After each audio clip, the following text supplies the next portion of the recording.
Falcon Paladin, welcome to the podcast. Hello, Sir Somicron. Thank you for the welcome to the podcast on normal podcast day. Yeah, we always do a podcast on Thursday. Always. I know. I love having the podcast on Thursday. It's the greatest day for the podcast. Yeah, I was just thinking. Because I just heard the theme song, and it's like, oh, I actually paid attention to the lyrics. We haven't talked about StarCraft in like a year. Holy smokes! Yeah, that's because you hate Brood War mostly, but yeah. I don't hate. I'm indifferent. Yeah, Yeah, exactly. I hate the idea of playing it, right? But I'm like, I don't mind that it exists. Right. That's fair. I just, do we have to get an updated theme song? Is that a thing I need to think about? Oh, interesting. Maybe. Might be time. Yeah. I mean, GSL's coming back. Is it? I'm getting emails about it. GSL return? Let's see if Google can get me the right thing. I might have to say StarCraft in that query. Yeah, it did you mean GLS return? And the first result is revenue.newsouthwales.gov. What is payroll tax grouping? Like I said, you're probably going to have to include the word StarCraft in that query. Yeah, look at this from 3 weeks ago. 2026 GSL tour announcement. It's going to be on Soup, by the looks of it. Yeah. Oh, God, I hate it when Reddit does this. I clicked on the link, and it took me to the Reddit thread, but the title is the link, but it also says, in parentheses, I'm using old Reddit, souplive.com, right? And so I assume SoupLive, if I click that, that'll take me to the thing. Instead, it loads reddit.com/domain souplive.com, and it just shows you all the posts people have made linking to Soup. That's super stupid. I hate that. Yeah. Look, I got you a link. For your birthday. Thank you. And it is my birthday. Yeah, and actually I was wrong. It's ongoing. We're already into What? the playoffs. We're in the semifinals. I know. Let's see. We're in the group stage 2. Group A has finished. Group B has not started yet. That should happen in about 6 hours. Wow. Okay. Yeah. So we've got Shin, Hero, Byeon, and Joan in that second group. Looks like Group A, Kira and Maru made it out. Classic and Rogue were there and both got knocked out. I'm kind of impressed by both Kira and Maru in that situation. Yeah, I'm especially impressed with Kira coming out first. Yeah, he won a GSL. Put some respect on Kira's name, man. Come on, he won one. Yeah, it's true. He did win one. Yeah. Compared to Maru and Classic and Rogue. Right. I mean, Well, again, Maru's so inconsistent that I'm like, hey, right. Maru did a thing. Nice. Maru remembered he had to play with 2 hands. Yeah. Yeah.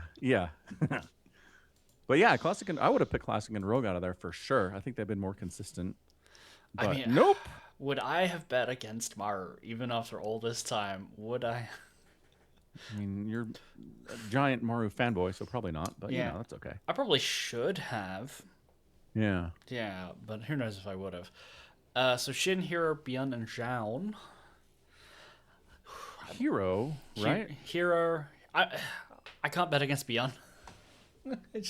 Love same thing. love him forever or never, you know? Like. Yeah.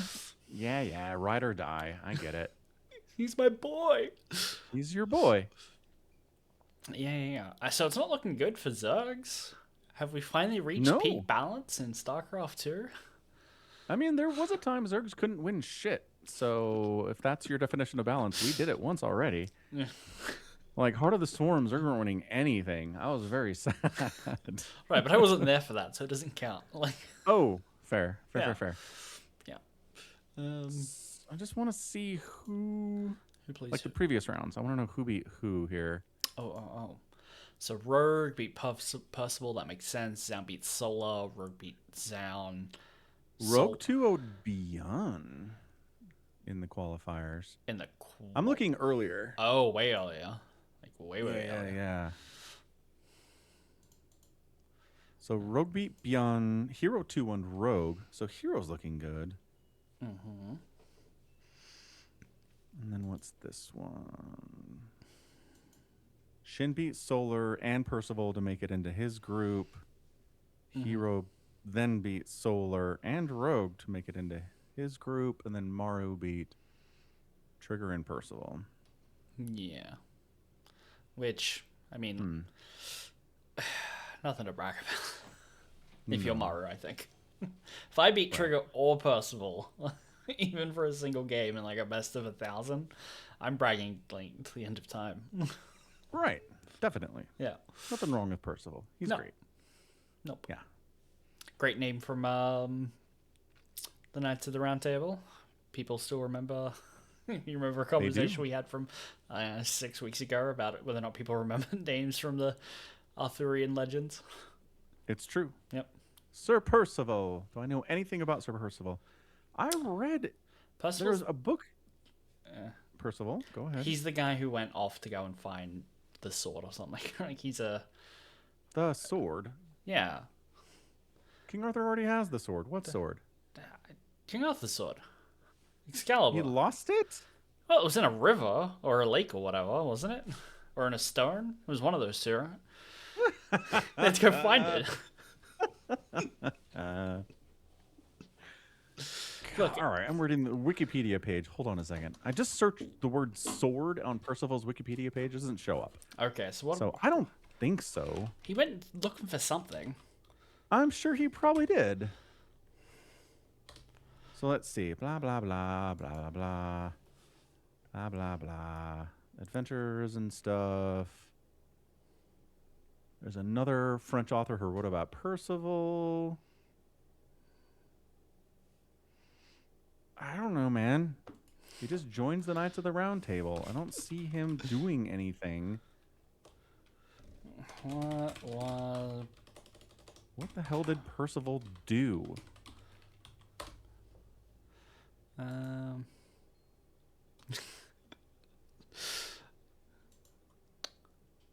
Oh, he went looking for the Grail. Ah, that makes a lot more sense. Okay, yes. Yes, there you go. So he was sent out looking for the Grail. Yeah. Perfect. Yep. Yeah. See, I knew things. Sword, cup, same thing. Oh, man. Like, yeah, totally the same thing. River Dude, Stone, this is same thing. I knew it was in one of the Settlers of Catan, like, resources. Here's a great story. You ready for this? Yeah. So the story of the Red Knight. The Red Knight arrives and is like challenging everybody. And so Percival's like, I'll defeat you. And he kills him. Mm-hmm. Which means he unknowingly avenged his own father's death. Because the Red Knight killed his dad. Oh, okay. Decades ago, right? So this is very King Arthur to do this. He tries to remove the dead knight's armor, but fails, ignorant of the way it is fastened. He prepares a fire to try to burn it off. But then Gawain shows up and helps him put on the armor, throws the naked body into the fire, rides off to seek more adventures. Like, this is so good. But it's not over yet. No. Soon he meets a distraught woman who turns out to be the Red Knight's mother. And seeing Percival on the Red Knight's horse and wearing his armor and weapons, she mistakes him for her son, whom she has been searching for, but found only some burning corpse. She happened to find the corpse, even though it was like a horse's ride away, and this is just a woman wandering around. I guess she's looking for him. She knew what direction he went, I guess. Percival was riding around in a circle, is what I'm learning. He had a horse, but no sense of direction. Right. And not entirely possible. So, overjoyed, the woman rides to him and reveals herself to be a witch. This story is amazing. Reminding him that, had the rumor of his death by the Knights of Arthur been true, she would have been able to bring him back to life. Upon hearing this, and before she could demonstrate any of her powers, Percival skewers her on his lance, rides back to the fire, and merrily casts her into it to burn with her son. Holy shit! Okay. King Arthur stories are the best. Okay, so this entire story is set within, like, a football field. Yep. Okay, that's fine. Yeah, it's like fine. You go into the stuff, you leave the woods, you do some stuff, you go back into the woods and do some stuff. Yeah. That's great. First of all, there we go. That is a decent name to give yourself as a StarCraft player, I think. That's really cool.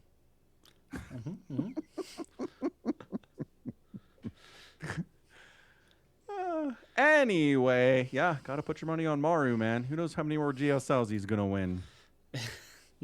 He might win this one. Is this the last one, or are they doing like 2 seasons? What's the deal? Beats me. I think they're planning on doing like some bonus GSL that happens if it gets funded well enough by viewers. Okay. But I don't know how that's going. I'm not sure it's going to happen, so I'm not worried about it until Right. they announce it's actually ready to go. Okay. Yeah. Well, fair enough. GSL Yeah. exists. We talked about StarCraft. We don't have to get a new intro song. Hooray! Excellent. We've saved me time and money. A winner is us. Woof. Yeah. So yeah, StarCraft is happening. What else is going on? Oh, I had a fun time in Dying Light today. Oh, yeah? So in the DLC, they're like, here's a dune buggy in the DLC campaign. And I'm like, I don't know if I trust this dune buggy. Where's my parkour? The whole point of this game is that you're parkouring everywhere. Why do I have a car now? Right. So anyway, I don't know. I tried driving it around and stuff, but it's like, it does better on the roads. And if you drive it off-road, it actually like ruins the parts on the car that you have to replace. Ugh. Yeah. So I'm like, okay, so either I can follow these roads, which kind of take me where I want to go and mostly don't, or I can just run. I can use my legs and run across the countryside Just run. and get where I want to go without having to follow the roads. And I'm like, you know what? I think that's what I'm going to do. I'm just gonna run. Yeah. It's such a weird decision. Like, the only thing that sets your zombie game apart from other zombie games from the mid-2010s is the parkour traversal aspect. Yeah. And for them to be like, now you drive everywhere, is like, other games have done this. Like, why are we doing this? Yeah, I don't get it. I mean, variety is the spice of life. You gotta like step back and get in behind the wheel of some jalopy to understand just how powerful your parkour legs are. You know, maybe that's it. They're like, people are taking for granted how awesome this mechanic is. We're going to give them a car so they'll realize that it sucks. Yeah. And really appreciate what we did for them in the base game. You know what? I'm probably doing exactly what they wanted me to do. Probably. Yeah. Nice. Yeah. I think I've cracked it. Yep. So I've had Jared hanging out with me. He's a big Dying Light fan who recommended Oh yeah. that I play this game, and he's been donating cash. So I'm like, all right, you can hang out and voice chat with me. Sure. Yeah. I saw him. So the highlight... I saw him make his pitch. No. Yeah. Yeah. Yep. So the highlight of that so far has been me trying to attack a stronghold of men with machine guns while explaining what Firefly is to Jared. He doesn't know what Because Firefly somebody brought up is. He's a Gen Z kid. He's Uh-huh. like, I don't know, he's like 19, right? Jeez, don't say that. He doesn't know. Yeah. I just mean don't tell me that like Gen Z are up to 19 now. Oh. I mean, they are. So...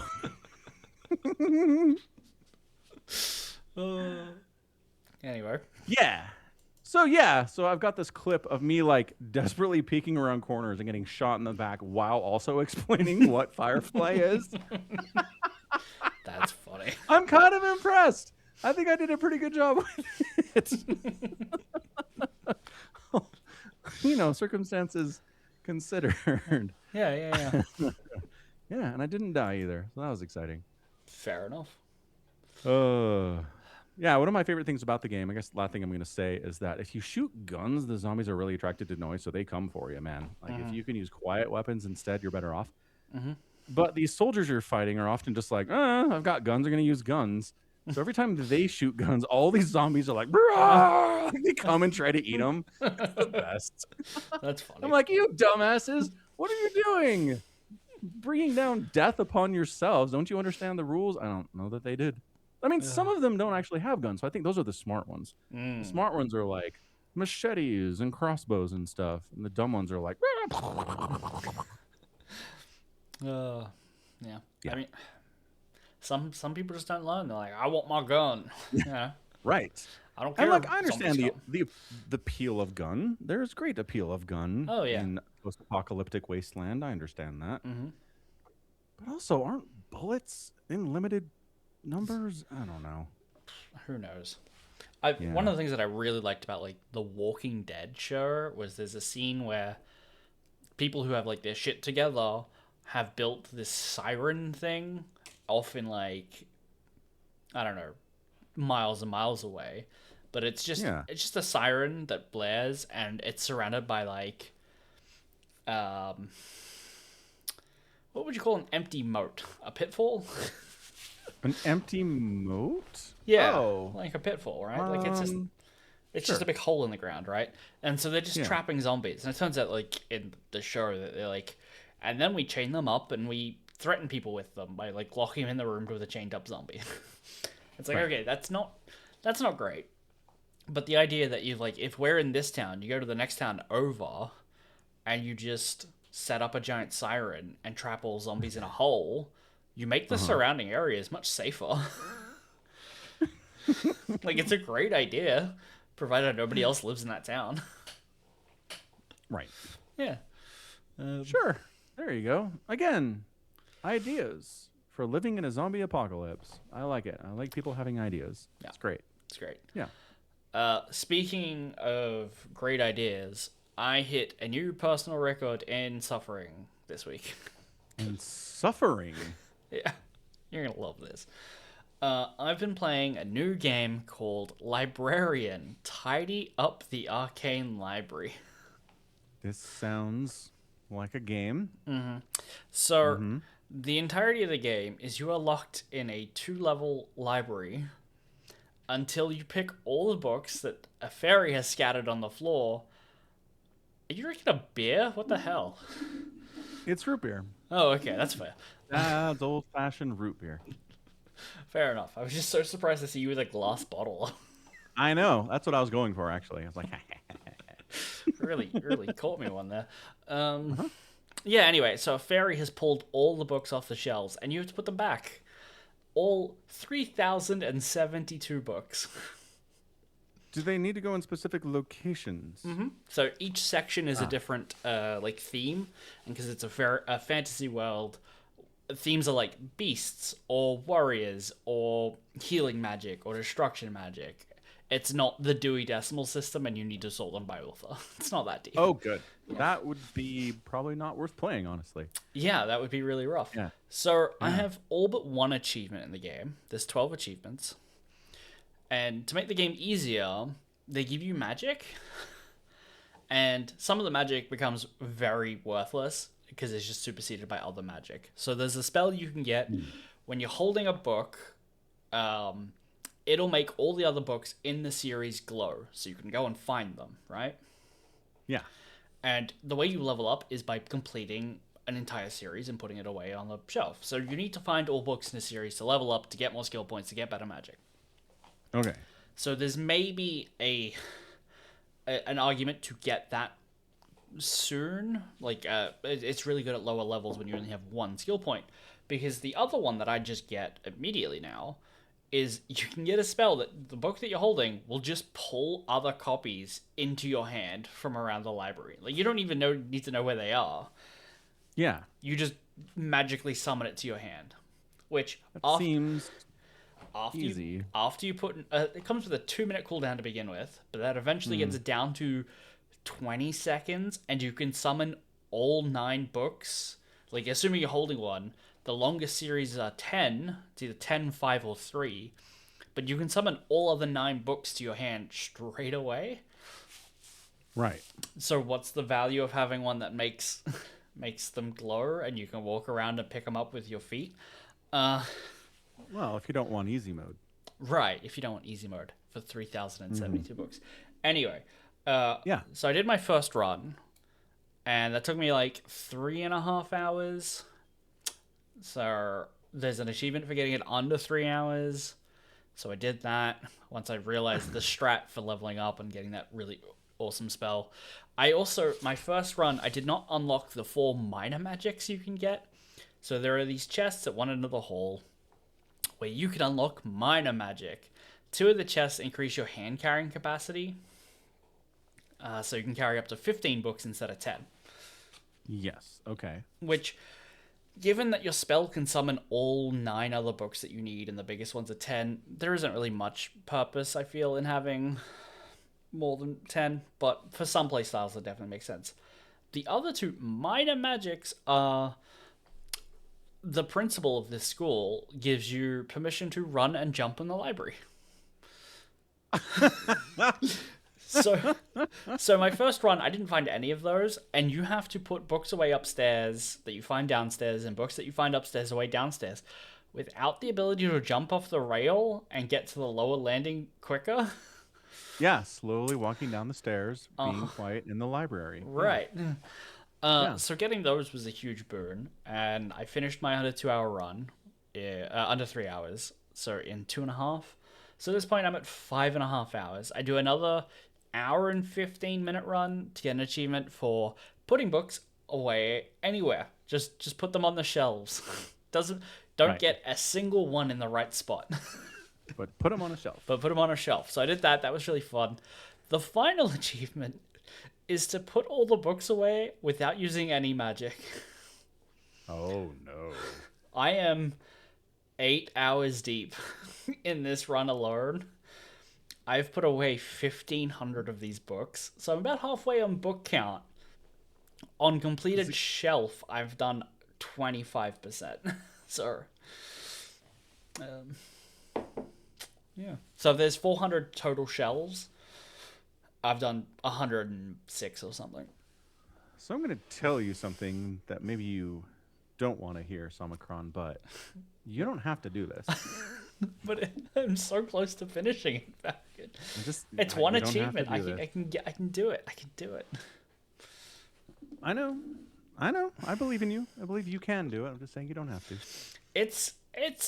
It sounds really boring, but it's actually pretty fun with the magic. I don't recommend everyone do it. I was talking with Aki, she was playing, and she said that sounds miserable, and so does everyone I've told that you're doing this. like that sounds like he's miserable. I'm like, yeah, it does sound like I'm miserable, doesn't it? Uh-huh. Yeah. Anyway, so it's a neat game. If Falcon can hit a tier goal on Patreon or something, maybe he'll do it.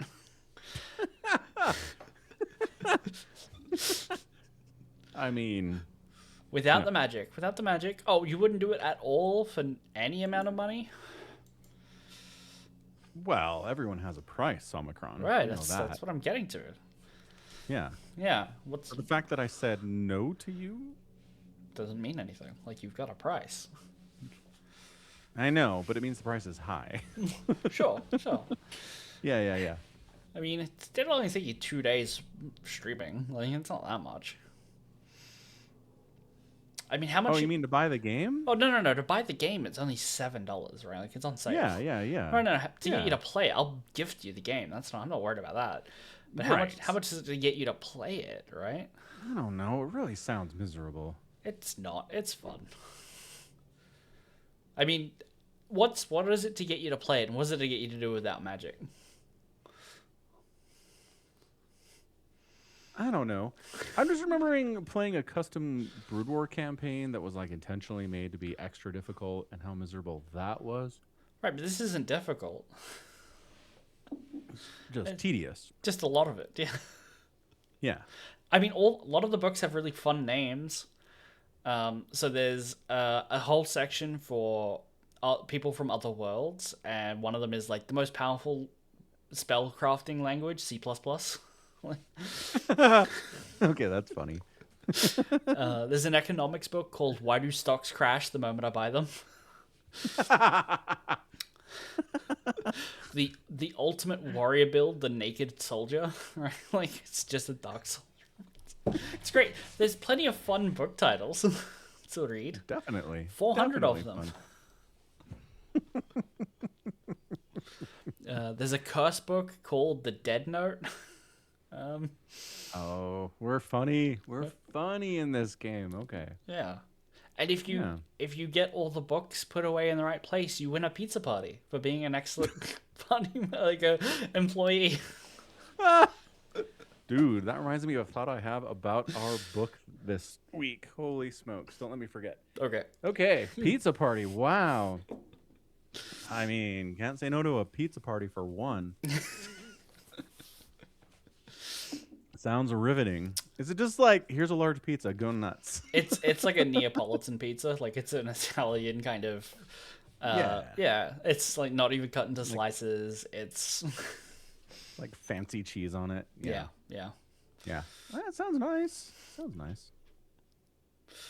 So anyway, that's what I'll I've think about it. that's what I've been playing. Yeah. Okay. Can I just say that what dragged you away from Starfield was this game?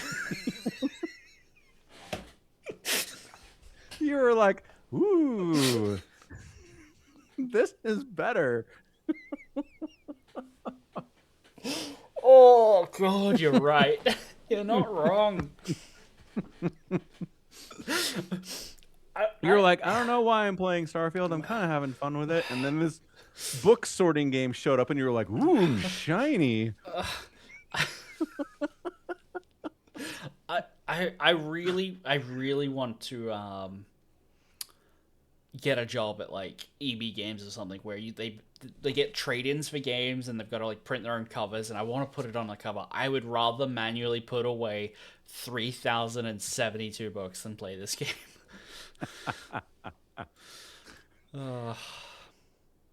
Somebody send that to Todd. Hey, Todd. Hey, Todd. Do better with Elder Scrolls. Yeah, low bar, but you know, do better. Yeah, better. As a quick aside, I saw somebody post that it's been 1 year since we've had any updates for GTA 6. They dropped a trailer 12 months ago, and they've been radio silent ever since. And everyone's like, I don't know about this. Fair enough. Well, I mean, I'm seeing people post videos that like the pre-order is going to go live soon. I mean, I think it's a Blizz soon, but yeah. Well, it was originally supposed to release in May of 2026. They pushed it back from there. That's true. Yeah. Anyway, whatever. I'm sure it'll be fine. I did say that they're like, screw PC. We're getting this out on console, and then we'll look at porting it to PC. So I'm like, oh, that's good to know. Makes sense. That's usually what they do. Yeah, I think they did that with 5. I think that's the bigger, like, oh my God, is that GTA 5 came out in 2013. Like, they haven't put out a GTA in 13 years, when it's like, before that, we got one every 2 or 3, you know? Shark Bucks. Is that what they're called? Yeah, Shark Bucks. Shark Cards. Shark Cards. Sorry, Shark Cards. Yeah. Right. Yeah, Shark Cards. They discovered they could make $1 billion without actually releasing a game, and they were like, huh, neat. Let's just do that. Yeah, so much easier. Yeah. Lazy sons of bitches. Mm-hmm. Yeah. Anyway, I mean, that's what they do. Red Dead Redemption 2 is also console, and then eventually they toss it to the PC peasants. Mm-hmm. So it's fine. I never really played 5 anyway. Yeah, neither did I really. They don't respect the headshot. That's my whole concern with the game. They don't respect the headshot. That you can shoot someone in the head and have them not die. That's correct. Okay. Look, man, your game isn't fantastical. I'm not fighting zombies or aliens or monsters. If I shoot a dude in the head, guess what? It kills them. They don't get to go, oh, and then keep shooting at me. I was so mad. What if the tutorials like, take these guys down, and I'm like, all right, give me a gun. Like, here's your gun. I'm like, pow, pow, and they're like, that really stung. Return fire. And I'm like, what? I was so offended. First off, I mean, I think you're right. All games should respect the headshot to some degree. I feel like if like maybe they were wearing a helmet or whatever, you can maybe okay. That's enough devil's advocate for GTA. I know. Look, man, put a helmet on him. Fine, do something, but don't just have guys out there wearing t-shirts and like jeans And I shoot him in the head, and they're like, "Yeah, yes, well done, sir. What Good is job. your next attack going to be?" And I'm like, "All right, you guys." Yeah. So I Yeah. found GTA 5 Mobile Premium Edition, which has a couple of screenshots. It looks like somebody has put this game on mobile, but the developer is Ooh. Car Simulator Game 2025. Uh, Probably not Rockstar. probably not Rockstar, but it's on the Google Play Store. Google doesn't care. It's free. They're not making any money.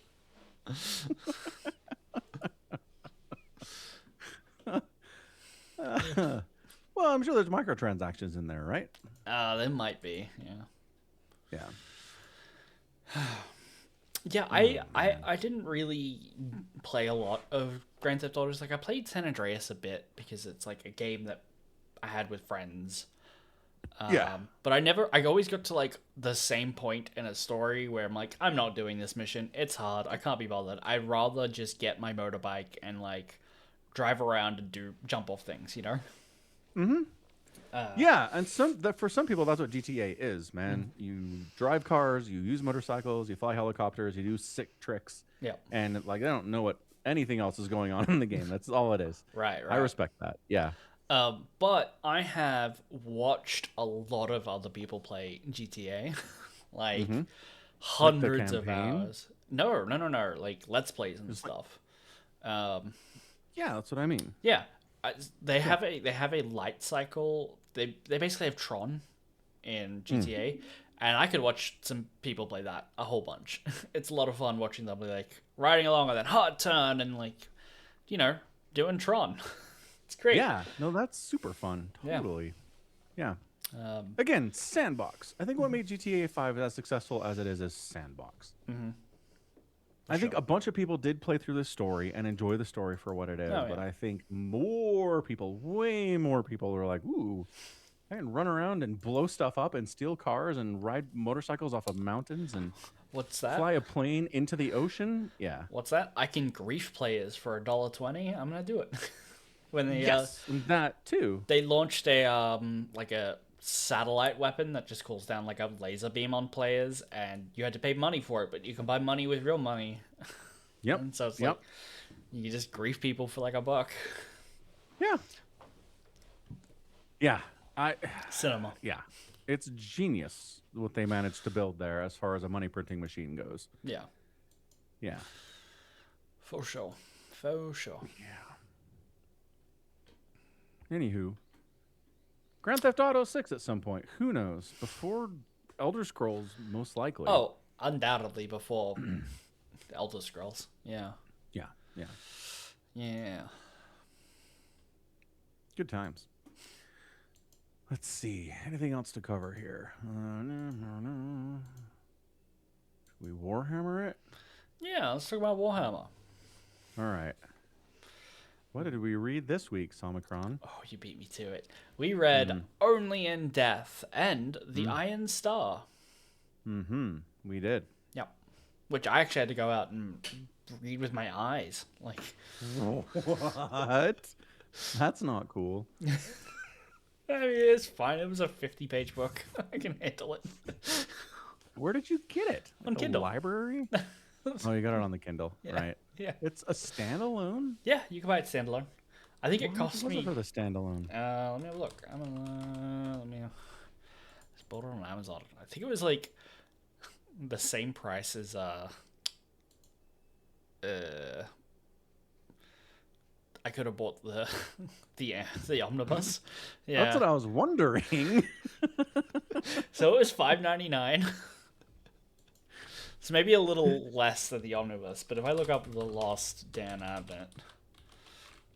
The Lost by Dan Brown. No, that's the wrong Dan. Gaunt Ghost, The Lost. Oh, okay, that's $26.99. Okay, so I saved $20. There you go. That makes more sense. Yeah, That's good. yeah. All But I right. mean, So here's what I was. No, go ahead. I'm just saying, still probably a better deal if I'd got The Lost if I ever wanted to read those books. But I should have bought Right. the omnibus. Or I could buy the paperback for $341. I know. That's what always makes me laugh. Amazon's like, hey, get this for $10 or $700 for the physical book. And I'm like, what? What? Right. How? Who chooses this option?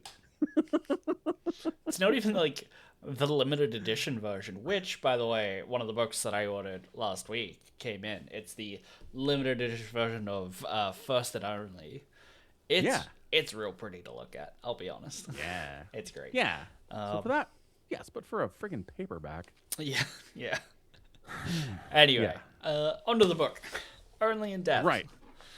So, okay, here's the problem that Gaunt's ghosts have. Ready?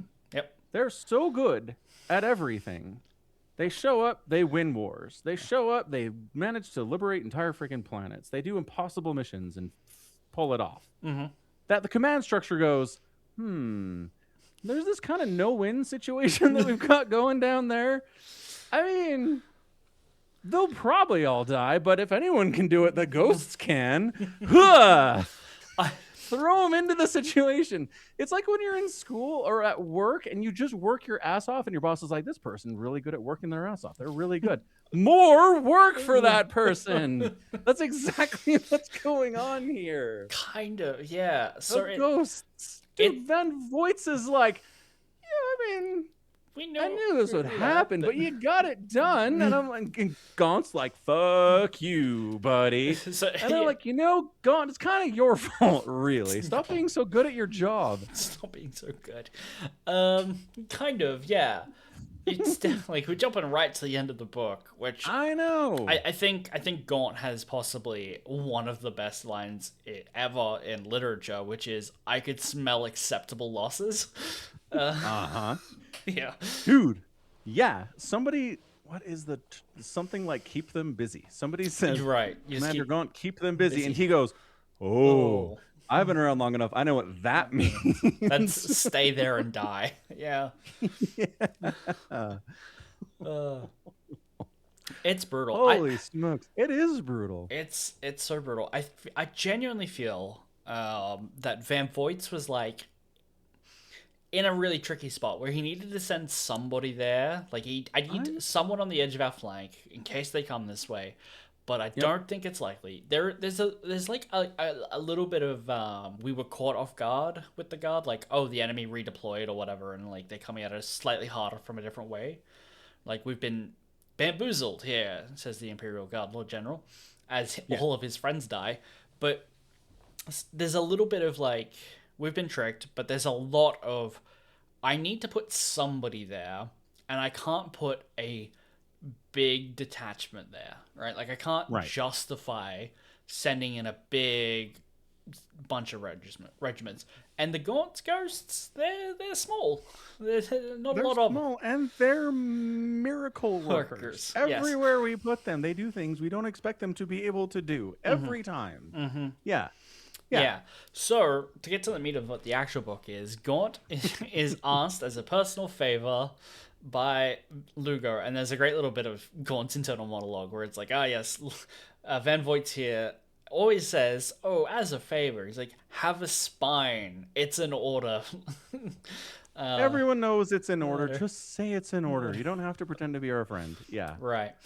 But he's saying that kind of mockingly, like half-heartedly, because he is friends and even considers Van Voigt's to be his mentor in some circumstances. Like he says that in the book. That they're asked to go and hold Hinza House in the planet of Jago. It's a 8-day march, but the ghosts will do it in 6 because they always exceed expectations. They always do. Yeah, so they get there and they find that it's a big old haunted house with no water, and it has gun cases on the roof, but the gears don't work, and they hear footsteps echoing from all around, and Mags is seeing ghosts of their dead friends. Yep. Which, I mean, I don't even know where to get it, because like we find out that they maybe really were seeing ghosts, or maybe they were being shown echoes of their friends, or someone impersonating their friends for like a good reason. But also, one of these ghosts left Larks a bottle of Sakura, and it didn't disappear. They drank it. It was like real Sakura.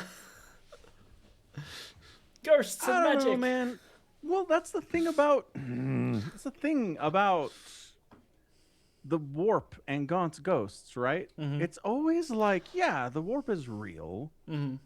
but they never really super directly deal with it, Yeah. right? Yeah. No, they don't. Right. It's yeah, like we're not reading a Chaos Space Marine Legion book where No. they're just steeped in the warp and they're talking Mm-hmm. with demons and they're all over the place. These guys are very barely ever brushed by the fact that the warp exists. Yeah. So it's Ghost, but you're like, it's a Gaunt's Ghost book. Obviously, it's not warp bullshit because that's not how it ever works here. So what's going on? And yeah, and then there's the bottle of Sakura, and you're like, this seems pretty concrete. Yeah. I don't know, man.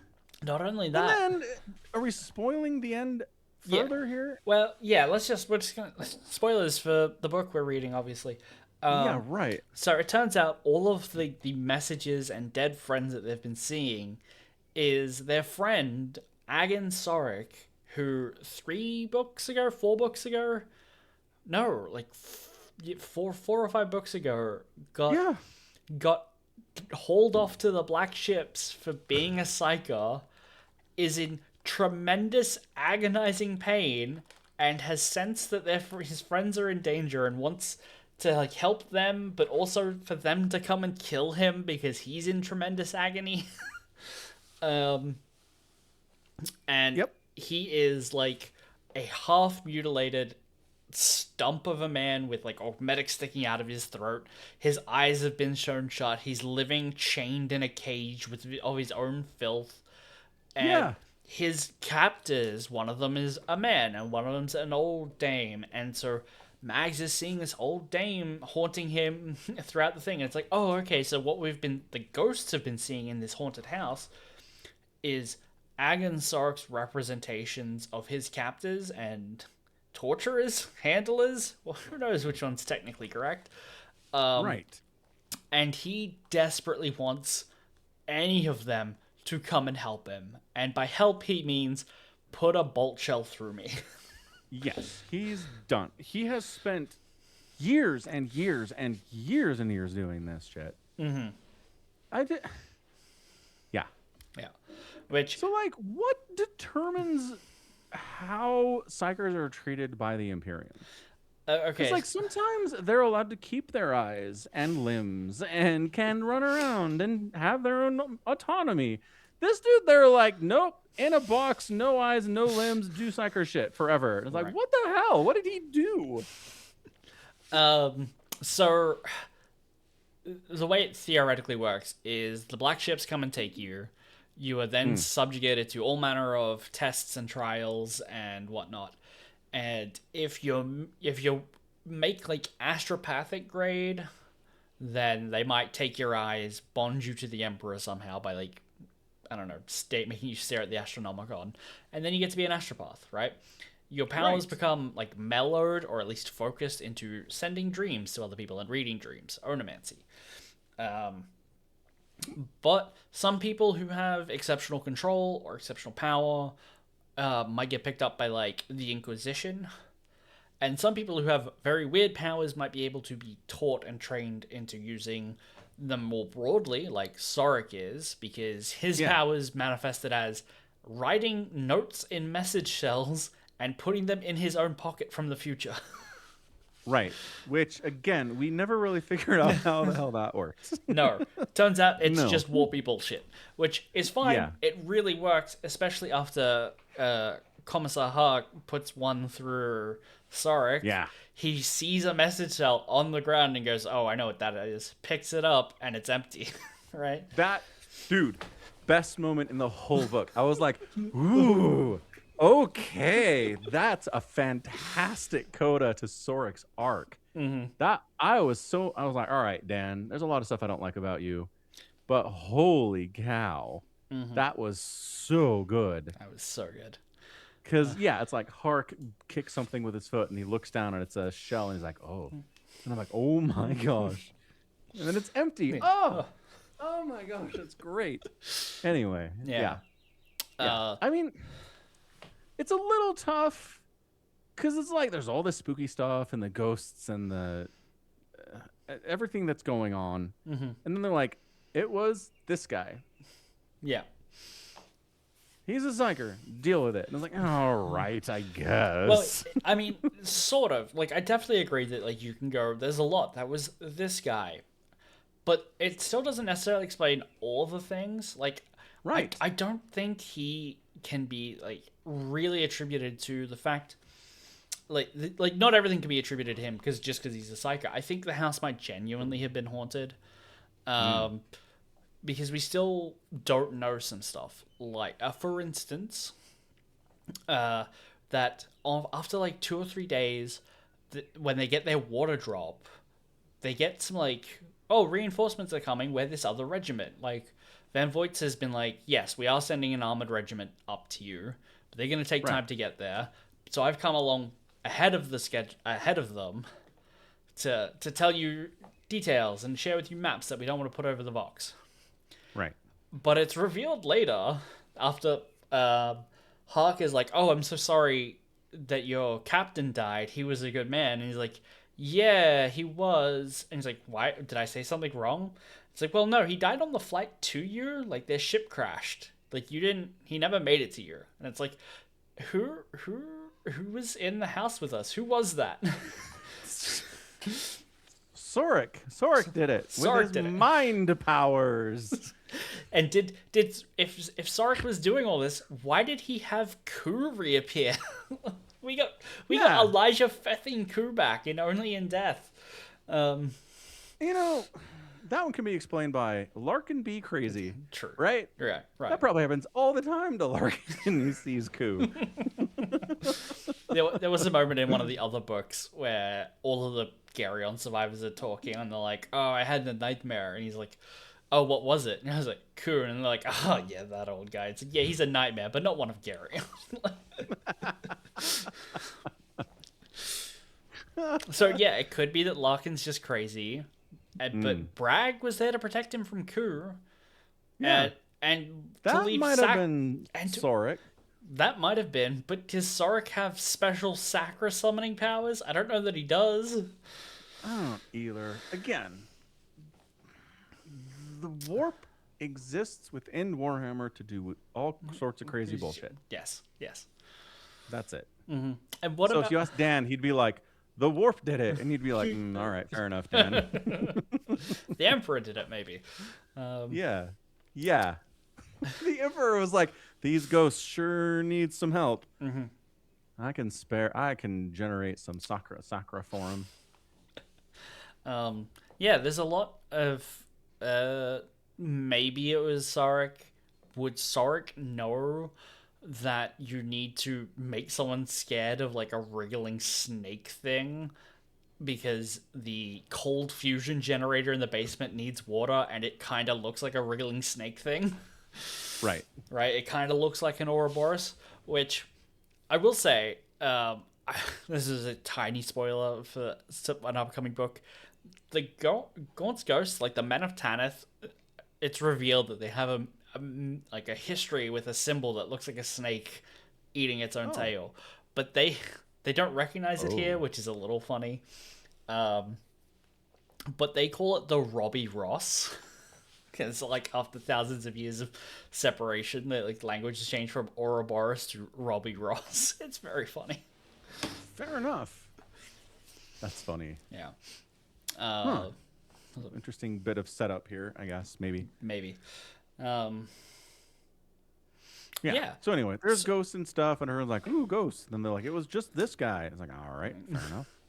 Yeah, but lots of ghosts died. Something like 48% casualties, and another like 18% wounded. Yeah. So the ghosts are pretty worn out at this point, and Gaunt they think is dead for a large portion of this book. They think Gaunt is dead. He died in the most "I'm still alive" way possible, which is dude. Yes, dude. They're like, And then Gaunt got grabbed. He went over the edge. He's dead. I'm like, that's not how it works. No one ever dies because they fell off something. Not only that, he used his sword to cut the rope that was holding them, and they all fell off the Oh, edge of a cliff. And the only thing that was yeah. left was his sword. It's like, okay, Right. I get why the characters need to believe he's dead, but I know deep in my bones that Gaunt was still alive. Yeah, from a narrative storytelling point, we have done this for too long. If a character falls off a cliff, they're 90% of the time not dead. That's it. I mean, Mufasa dies in The Lion King. There are examples Did he where die? characters fall and die. Did he die in the fall or in the stampede? Right, but I'm just saying he falls, right? Yeah, sure. Yeah, Palpatine. No, that's a bad. That's a really bad one. No, for a long time it was a great one, and Yeah. then it was a bad one. And somehow he was fine. Yeah, Darth Maul gets bisected at the end of Phantom Menace and falls into a giant deep hole. He's also fine.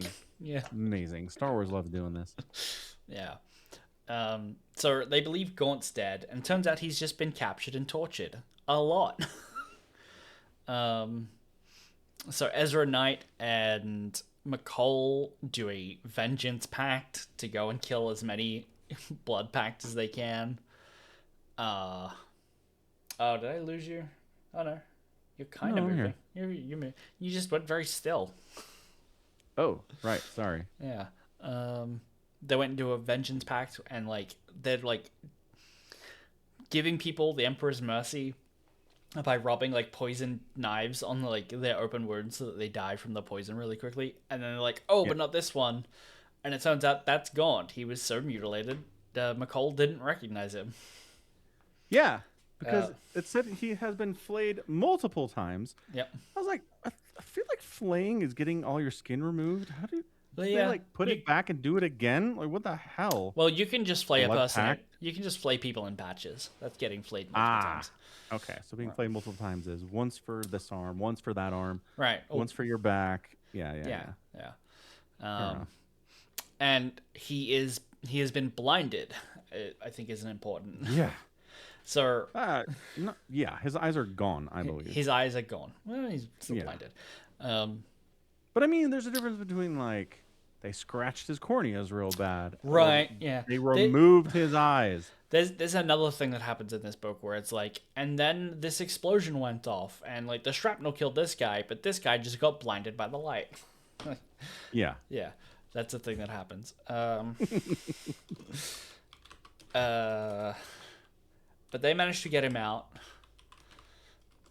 and back to safety. Yep. Yeah, it's look at you drunk, knocking over your bottles. I know. Very embarrassing. Yeah. So that's most of the book. What else is there that happened in this? It is. Yeah. I just want to highlight a couple times that Gaunt is like super like upset about the status quo in the Imperium and just like has a few snarky comments about it. Oh yes.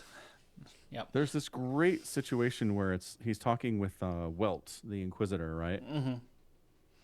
And he says, Gaunt, you came away, from Garyon uncorrupted. This is a remarkable thing, Ibram. A very remarkable thing. Then Gaunt says, so you've told me, Inquisitor. I suppose I might have been dissected by now. Then Welt smiles and says, this isn't the Dark Ages, he said. And then Gaunt says, oh, I rather think it is. Yeah. That was the last book. Yeah. And then Welt just like, woo, right through that. Doesn't even remark on it. Yeah. Yeah. Oh, is that the last book? There's another. He has the a similar comment, I feel like, in this one, too. Yeah, that's the problem with the annotations. They're all in the same omnibus. Right. So, yeah. We got a great bit of Hawk hearing Tanith's pipes always before fighting comes. I think that's pretty clearly Sarek. Yeah, it is. But he becomes incapacitated when he's covered in like 40% third-degree burns. And he catches a flamer. Yeah. It's interesting because it's not even this like heroic thing. Like he saved 4 troopers and caught, protected them from a wow, what's the word? Flamethrower? Yeah, flamethrower, thanks. Yeah. No, it's just like he's out there, he's at the front lines, he's fighting, bam, like someone shows up with a flamethrower and whoosh, he gets Yeah. hit. Yeah. And then he Um, spends a bunch of his time on his stomach, like getting skin grafts on his back, and the doctor being like, I really can't fix you here. right. Because, No we water. send people off to war without, well, and not even like adequate medical supplies or the technology available to fix him properly. So he gets a lot of time spent giving Ludd a pep talk about being like, you're not playing anymore, Ludd. You're not the junior commissar. You are the commissar without Gaunt and me here. Right. He's like, if ever you feel like your authority is not being respected in front of the men, give this note to Gaunt. Yeah. And then Ludd's like, all right, I'll show some backbone. I got this taken care of, man. He's like, Excellent. Give me that note maybe back. give me that note back. He's like, no, I'm gonna read it and have it framed. It's Commissar Ludd is completely incapable of fulfilling his duties to this regiment, and you should shoot him in the head and throw him off the nearest fething cliff. Sincerely yours, VH.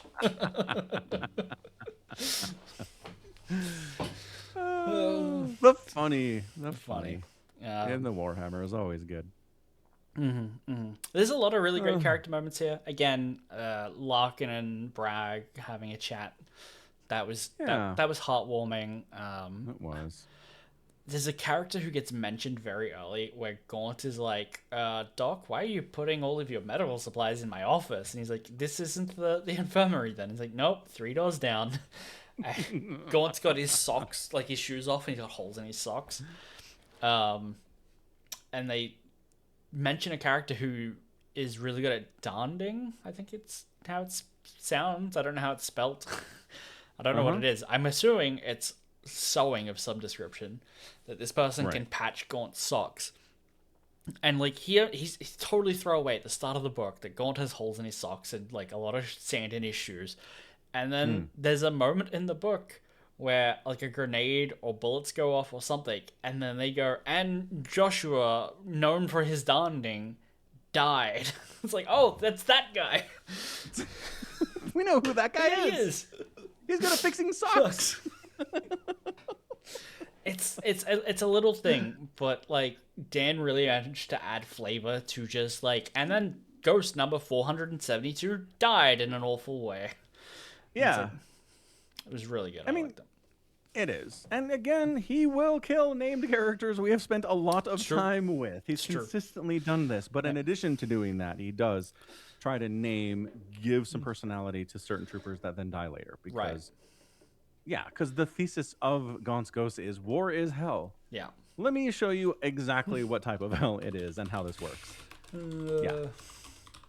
Yeah, and we get a lot of Darlin being like, don't look at me like I'm Calf. Don't look at me like I'm my dad. Yeah. Well, what does he say? He's like, not because... What's the exact reason he's mad about it? Because I thought initially it would be like, don't... Oh, that's what it is. He's like, I just want you to treat me like everybody else. Right. I don't want you to look at me as the ghost of my dad. I don't want you to treat me any better. I don't want you to promote me because I have a connection to Calf. Like, treat me like shit, like everybody else. Like, you're a mean commander, Marin. And, like, don't be nice to me. That's ridiculous. Yeah. And so then Marin's like, you're promoter. And he's like, shit. This is not what I wanted to happen. But then Marin explains it. He's like, look, man. Like, I can't make this guy my second. He kind of sucks at all this stuff. You're good at reading maps. Like, I need somebody like this. I need someone to take all the heat for my decisions. You're good at that too. It's not because of Catherine. It's because you're you. And he's like, all right, fair enough. That was a good conversation, I thought. Yeah.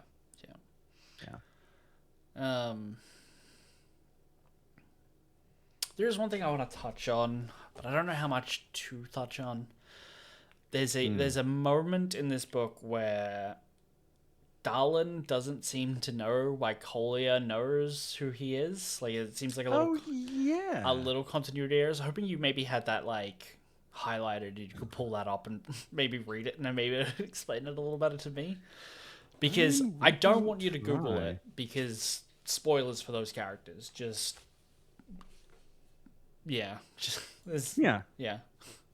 No. Yeah. Here, I'll just search. How do you spell Golea? Um, You don't know. You listen to this. Kolea. Colia. Golea. Yeah. Because I have it here on the wiki that encountering Gold Collier on Jaeger, Dallin seemed unaware that Collier was his father in what is likely just a continuity error by Dan Abnett. Yeah. I'm wondering if Here, I it can find this. been fixed or not. No. I remember reading Yeah. that. I was like, wait, why are we having this conversation? Why does it seem like Dallin has no idea what's going on? I'm wondering if like maybe Gull in that moment was actually a vision from from Sark, and Sark didn't know, so that Gold Collier didn't know, or maybe Dallin was a vision from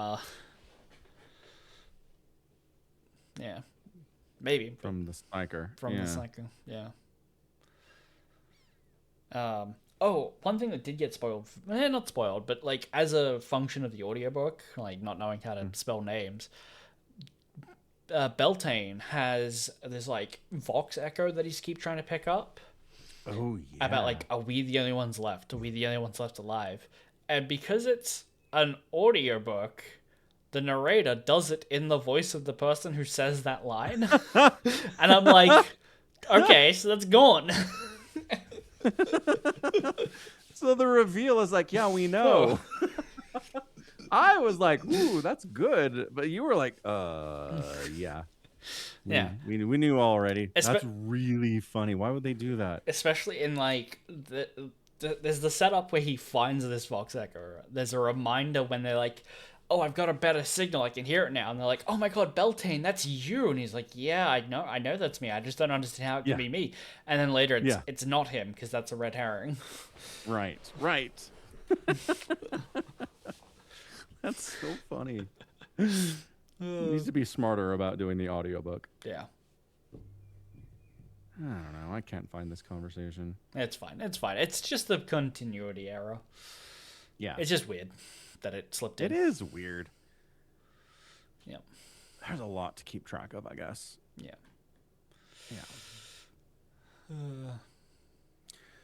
Yeah, so that's it. I mean, again, the ghosts get sent somewhere, perform a miracle, lose half their people. Gaunt gets tortured to death, effectively. He is dead, and they manage to barely save him. And just in time for more Gaunt's Ghost miracles, they managed to pour enough water into the cold fusion engine that the house is able to power up some Xeno weapons they found just in time to like repel borders.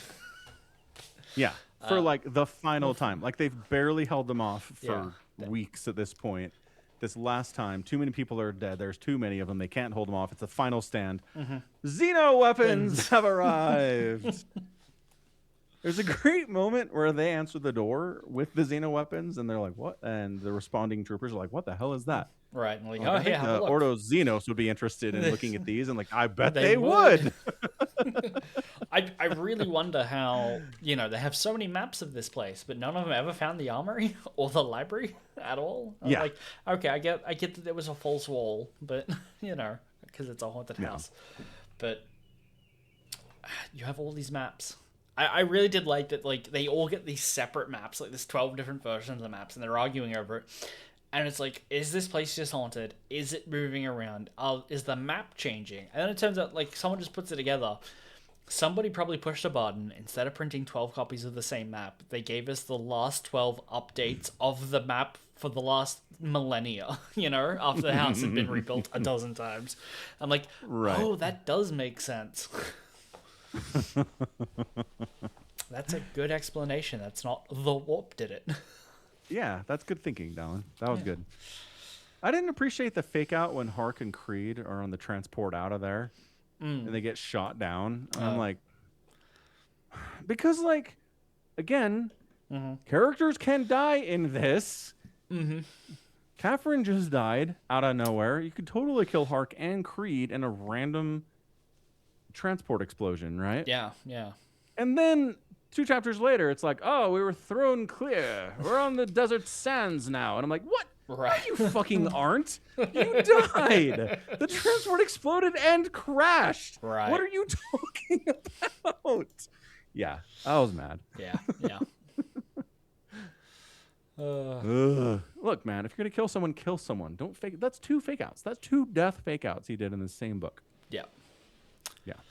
Yeah. Anyhow.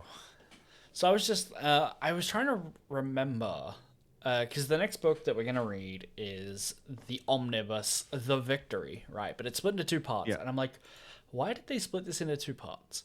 And I was just looking at the order. There is an anthology that's sandwiched in between that. Full of short stories, so that's neat, including some other authors, which is double neat to see that, like, instead of the Sabbath Worlds Crusade being just Gaunt's little and Dan's private little fiefdom of stories, it's like a full-blown setting written by other authors now as well. Yeah. I mean, all right, fair. Yeah, so I mean, you know, I'm just saying. Yeah, that's all. Just, you know. Context. Oh, hold on. Maybe there are other omnibus anthologies here? What the hell? Because it's the Founding, the Saint, the Lost, Sabbath World, Sabbath Crusade, then the Victory. But what's in Sabbath Worlds? Apostles' Creed, Headstone, Hammer Kings, Regicide. Some of these are in Sabbath War, though. Maybe. Why is this so hard? Yeah, maybe some of these are in, maybe they aren't. It's very strange the actual stories in Sabbath War don't have Wikipedia pages yet, or Lexicanum pages. That's weird. That's weird. But Sabbath Crusade, I feel like some of these might be shared. I don't know. I just don't know where these sit in the timeline. Should we wait and read them later, or we feel like going back and doing something that we shouldn't have? I don't know. I'm worried. Because, like, I think it'll all work out. Sabbath Worlds apparently has the Iron Star, but that's also in the Lost, so why is it there? Yeah. Whatever. I don't know. We will read. Oh, I do. We will read. Yes. The Victory Part 1, and then we'll go to Sabbath War instead of straight to Part 2. Okay, that's fine. I think that's a good compromise. Yep. Anyway, so we also read the Iron Star. Which I really hated. Okay, look. The point is that Gaunt is hovering between life and death, right? Yeah. He's just been rescued after being tortured all the way to death. And his people are trying to save him, but he is not coherent. He's hallucinating. He's in and out of consciousness. He's dreaming things. He's hearing snippets of what people are saying, but misinterpreting them. Right. It's a giant dream sequence, fever dream, trip, whatever's going on, right? And the only saving grace is that it's not that long. I was like, oh, this is over. Good. I really like it because it is Gaunt just fighting for his life and being like... Yeah. It's in his head, so he's able to say things that Gaunt would probably never really say as a commanding officer. Like, he doesn't Commissar, really... commander. Yeah, like, he doesn't really care what planet they're on anymore. Like, are we still on Thingamajig or whatchamacallit? And, like, I'm so tired. I want... Like, my men need to be rotated out of service for a few years. It's the kind of things that he just... Like, he'd never really say because it's not very imperial of you to think we're living in the Dark Ages, Gaunt. So maybe he'd say some of it, but, like, just how weary he is of being...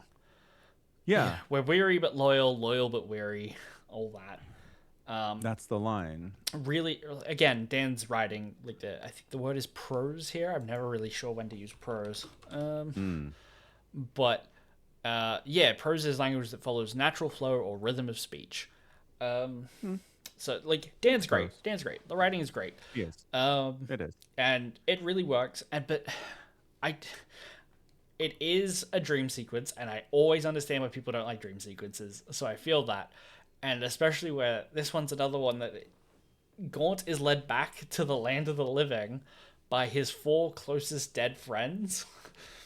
Yeah. And is that a real thing? We just had a book where maybe the ghosts were really ghosts. Like there's an afterlife, and they're like, we can't come with you, Gaunt, but we'll see you later. you know? Right. That very specifically said. Right. Right. We can't cross this bridge with you, Gaunt. This Right. obviously real and not metaphorical bridge at all. Right. Are they just being? Is that just a hallucination, or did Gaunt really get guided back by the souls of his friends? And I was like, we've read other books where it seems pretty clear that dead people, their souls just get torn up by the warp, you know. Right. Right. But maybe not. Maybe the Emperor can like hold them together, or their faith can, or Gaunt as like a saint is, or the Sabbat saint is. Who knows? Not me. Not me. It's. I like it for its ambiguity. I do like that about Warhammer, where it's just like magic, deal with it. Maybe it is. Yeah. Maybe it isn't. And like people can come to different conclusions on whether it is or isn't. Personally, for me, I go, yeah, that was them. They're real. Right. But it doesn't matter. It's just neat. Nope. And it was short, so we all win. Right. It is. And yeah. Yeah. And I mean, part of it too is he was trying to communicate the state of Gaunt at that point, the state of his mind, his soul, his emotions, how he felt. And I think he does a great job with that, right? Yeah. You really get the depths that Gaunt is at this point. He's been stretched too thin. He's given everything to the Imperium. He's probably going to die, right? He's lost so many people that mean a lot to him, and he's just at his very lowest point. Oh, yeah. And in the sense that we're able to get that, it's nice. Because, again, Dan ends his books very abruptly. So to be able to get some post with it, we're like, how did Gaunt actually react to what happened to him? And you get something, and it's nice that way. It is nice. Yeah. I do really like the interaction that Gaunt has with a bunch of people where it's like, are you okay, sir? You look tired. And he's like, oh, do I? And he doesn't realize he doesn't have eyes in this moment, right? He's like, oh, sometimes I just, I cry, but I wipe my hand, like my tear off my face and there's blood. And that's normal. And he's like, there's a constant line of like, my eyes hurt. My eyes hurt. And, people are like, oh, your eyes hurt. Yeah. And he's like, yeah, it's just the Iron Star. I'm like, what is the Iron Star in this context? And it's this repeated motif. And like reading the book, some of the chapters are like 2 paragraphs. So like you zip through and then it's like revealed at the end, the Iron Star was the thing that they used to like gouge his eyes out. Right. That is a brutal reveal. I was like, oh, okay. Yeah. Yeah, because he says it so much. You're like, all right, Gaunt, what the hell is the Iron Star? Right. And then he's like, that's what they used to blind me. And you're like, oh, I feel bad now. Right. Because it's like, he says it like, oh, it's the Iron Star. Like they're under a cold star, maybe, like whatever planet they're on. Its star is just like maybe painful to look at, and everyone's feeling it. And so he's just like, oh, it's just the Iron Star. Don't worry about it. Right. But no, it's the Iron Star. Yeah. Is it this book? I think is it the short story or is it the book that ends with Gaunt looking into a mirror and being like, the eyes aren't mine, but that's me, because he's had augmetics replace it. Yeah. It's the next one. Yeah. Yeah. Or is it the start of the next book? That's why I don't like reading the start of the next book. I know. Spoiler alert, we started the next book. Yeah, so we could get to it. Which, I did start that today, and I immediately had to stop, because the first thing I wanted to say, I immediately came with things like, I want to say something about this, but I'll forget if I wait a week, which is, there's a opening introduction for a guy who's like, he's on Bauhaus, and he's kind of like a fisherman for dead people, right? Like, yeah. He works on a pier, right? I'm not mishearing that? Okay, so he says he inherited something from his uncle or his dad or whatever, and it's his wharf ringer, right? It's his job, a wharf ringer, because like a pier, a wharf ringer, I don't know, that's just what they call the job, right? Yeah. The audiobook compresses wharf ringer to he inherited his uncle's war finger. And you're like, what? What's going on here? Right. So that's all I wanted to point out, and then I had to stop because I knew I just want to talk about the next book. So that's where I got up to. Um, That's hilarious. Do we need? Okay, can we consult on these? Can they send us the audiobooks and have you listen to them first and like be like, okay, guys, look. here's the problem. Yeah. Yeah. I mean, I would. Macaulay and Dallin are on the same page about who Golia is. Yeah. I would totally be down to do that. I'd do that for free for you, Games Workshop. Yeah. That's really funny. So just in the vein of, Gaunt has new eyes and he doesn't recognize himself. There is now, I think it was after this, some like a really good character portrait of Gaunt done. So I'll just send you that. And like if you look at it, it's like it's a normal dude. It's Gaunt, but if you zoom in, he has ever so slightly robot eyes. Nice. Yeah. He doesn't just have piercing green eyes, they're like a little bit digital. Yeah. That's cool. That's a good detail. Yeah. Yeah. So, anyway. Well, that's the loss done. Surely it only gets better from here, right? I mean, the next one's called The Victory. It has to be nice and sunshine and puppies, and the Gaunt's getting rotated off active duty. And just making friends with people, and Dallin hugging his mum a bunch. Oh man, Tona was like seeing Calf. Oh yeah, like really getting dragged into this thing. Which that's the guy who turned out to not be real. He's like, oh my god, he's a dead ringer for Calf, right? And it's like, oh my god, is Sark just projecting Calf back to them? But there was two of them there, right? Well, she thinks it's Cat. Oh, she's with Hark, right? Yes, at the end. There's the shining light thing, and she's like, it's Calf, it's Calf. And Right. he's like, I don't think it is. And then it turns into Gaunt, and then it blows up. Right. It's like, what? But okay. I mean, when the other general from like the other army rocks up, and like Darlin's like pulling all the notebooks and maps, and he's like been working on it out of Gaunt's office, and he's like, huh, who is that guy? And like Darlin takes an extra long look at this guy, and Gaunt's like, that's weird, why was he taking an extra long look at him? And then he pulls his hat off, and he's like, oh, now I get why Darlin was doing that, because it looked like Calf. All right. Yep. Ugh. Just more Dan stabbing people in their hearts. Yeah.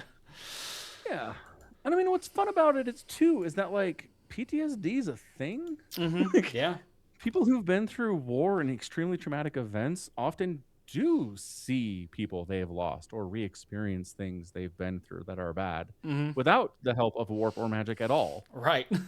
So I'm like, this should really be happening in every book. People should just be seeing dead friends and like right. waking up screaming all the time. Yeah. Good times, Warhammer. Woo! Woo! Woo! All Yeah. right. So to answer your question of this next book's called The Victory. It's going to be puppy dogs and ice cream for everyone. And Tona, Creed, and Dallin will really strengthen in their relationship as mother and son, and it's going to be great. And then it's like, this is Warhammer, though. That's not how any of this works. Never has been. Oh, yeah. And that's why it's good, honestly. True. It would be really funny if they released a book that was just like, there's this one planet in the Imperium where everything's awesome. So that is a thing that exists. They're called pleasure planets, and like the wealthy and elites can like go there and just like gamble and eat and drink and do whatever. They're a bit like, sometimes they're just like really nice places, or like garden worlds and stuff, where everything on them is really nice. There's got to be some horrific underbelly to the whole thing. And There always is. Like everything in Warhammer is maintained by an underclass of servitors. They didn't just cut the servitors out for that. But like, if you live on a pleasure planet, you're probably fine, provided like Tyranids don't show up or something. You don't get. Or there's a Necron tomb down there somewhere. There's always something that happens. But it Yeah. is theoretically possible to be born, live, and die on a world that's fine. That doesn't make for a very good book, so you never see it like from that. It doesn't. But like, how crazy would it be to write a book Oh, and the plot that twist was is set there? it's 40K. Well, no, but like the plot twist, like the entire intrigue of the book and the plot is just like a succession dispute. Mm, Like you just write really compelling characters who are all vying to be like the next leader of this place, and right. nobody dies. There's some blackmail maybe, and maybe somebody, you know, Right. says something really snarky at a meeting once. Mm-hmm. And everyone reading is like, and then the Necrons show up, and then there's orcs, and then nothing shows up, and then somebody wins the end. Like, how amazing would that be? Kind of. I think I like my idea better. If it's like it's a drama novel, it's political intrigue, and then the plot twist at the end is that it's actually set in 40K. Right. All the same beats as your book, but like you're not sitting there But going, "Oh, I'm waiting for the Necrons to show up." At the end, Necrons just show up. well, I know, but then who's your audience? Like, who's going to read this book? You're intending this to be for people who know what 40K is, No, right? no. You So don't publicize it under Black Library. You put it under a pseudonym, like, Oh. you know, um, what's a different word for library? I don't know, man. Whatever. Dark Sanctum. Sure. Yeah, that's who publishes it, not Black Library. You just pretend Yeah. it's not. Oh man. So then how this ends up but then how it works out is people read it Mm-hmm. and then they get to the end and they're like, I don't know what any of this is. Right. And then they go, hey, the word Warhammer. Oh, my uncle has said the word Warhammer before. Let me ask him what's going on here, right? Right. So that is a problem that I've heard from other people trying to get into reading Warhammer, which is they pick up a book and every 3 pages they're like, I need to Google what this word means. Right? Uh-huh. There's just no great way to like Well, get in without knowing. I think I mean, something I did pretty well with it. for sure. But like, what was the first thing Warhammer you did? Was it read a book, play a game? I don't remember. I should Read a remember. book. I read a book. Okay. Oh, it We was read the Spears of Spears of the Emperor. Yeah. Yes, that was it. Yeah. And I did have 1,000 questions. That is true. We did talk about that one for a long time. Right. But okay, so that's I mean that's a good book because it does genuinely appear on like books to start with for Warhammer. Right. One of the ones that I see some people trying is Infinite and the Divine because it's just a really great book by itself, but it is Necron dense. And Necron stuff doesn't inherently have like a okay, if they say the word the officio medicae, I'm like, okay, that's a doctor's office. I get that. Necrons don't really have a lot of you can work it out by context. When Yeah. someone says like the Saratech sand scorpion thingy flew into the sky, you're like, okay, I guess it's a thing that flies. Yeah. I mean, I would say I think Flight of the Eisenstein. Flight of the Eisenstein, really? Do you mean I think it Eisenhorn's first book, Xenos? No, Do you mean Flight of the Eisenstein, the Horus Heresy book? Book 4? the first one. Is that the fourth one? That's- Whatever. Whatever the first book that's like, let's introduce you to the Horus Heresy. Horus I think that's Rising. not a bad jumping off point. Horus Rising. I think Yeah. that book singular, and maybe like the two after, because they're like such a tight trilogy are. Right. But I think actually starting with the Horus Heresy is a really bad idea. But that's effectively what I did, Somicron. I read like 2 40K books, and then you were like, Horus Heresy time. Right, but you Right. So I read all this stuff that 40K readers are like, ooh, wow, look at this backstory of this character we've heard about for so long. And I'm like, this guy, sure, whatever. Right. I mean, a part of this is experience that I now realize it was a terrible idea and not how we should have done it. but also, Okay. I knew which were the bad books to skip. Right, like we did not That's read true. Some of the worst books in the Horus Heresy. Yes. We also played games, and we're talking about it outside of the book you had been Yep. familiarized around it as well. Yes. True. True. So maybe So maybe people could read the first trilogy in the Horus Heresy, but I really recommend, not that anyone's sitting here at the end of an hour and a half being like, this is where I'm going to find out the best book to start with. But start with Xenos by Dan Abnett. It's great. There is something on our list to read. It is Shiza. What's the name of the book? Warhammer Crime. Let me Google that real quick.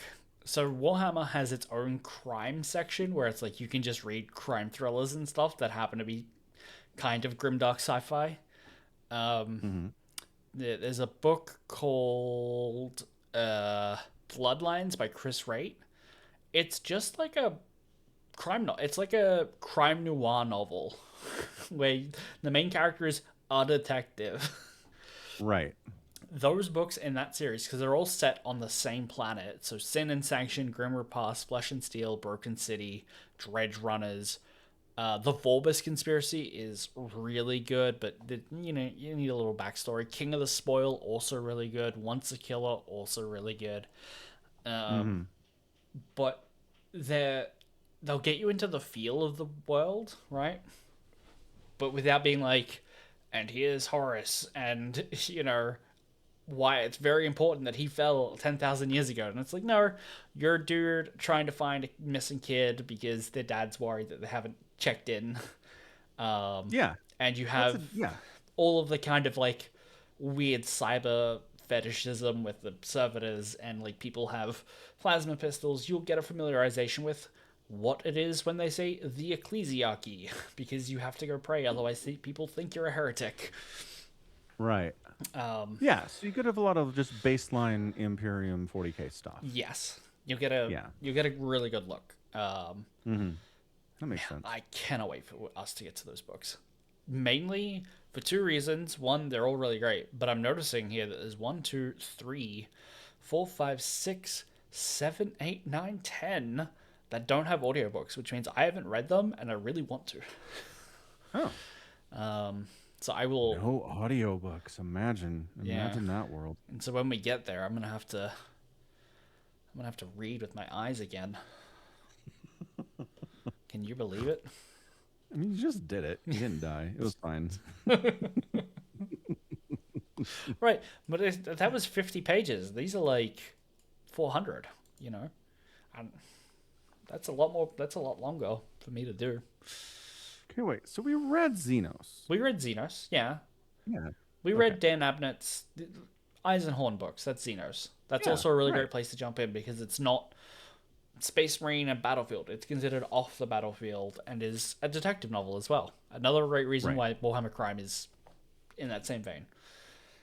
If you want a Space Marine book to start with Spears of the Emperor. It's really good. It's really good. Yeah. Concur. Tried to get Duddles to read it and listen to it. He wanted the audiobook. And he couldn't do it. He didn't like it. What a coward. Something. What a something. What a something. So he was really like, hey, I want to get into Warhammer. What should I listen to? And you're like, this. And he was like, eh. That sucks. Well, I think he's stuck to the orc books a little better. I mean, I can relate to that. I understand that impulse. Orcs are great. It's true. Orcs are great. Orcs are so much more fun than everything else in Warhammer. The only people in the entire galaxy that are having any fun at all are orcs. It's true. Yeah. Yeah. All right. We wrap it? Let's wrap it up. Okay. Sounds good. All right. Well, thanks everyone for hanging out for another edition of the Falcon Paladin Hour here at twitch.tv/Somicron. We're here every week, except when we're not, which is maybe once or twice a year, but we're here most of the weeks. You can subscribe to the channel. You can throw bits at Somicron. You can gift subs to other people if you want to. You can also go to youtube.com/@Somicron and subscribe to that channel for free. Holy smokes, free subscriptions on YouTube. Who knew? You can also support him at patreon.com/Somicron on a monthly basis, which is maybe a better deal for both of you if you're going to do that. So, again, thanks for hanging out. We'll be back with more Warhammer, maybe even some StarCraft. Who's going to win GSL Season 1 of 2026 that we didn't know was happening until today? That's awesome. So, yeah, thanks again. Catch you next week. Love you all. Bye. Bye.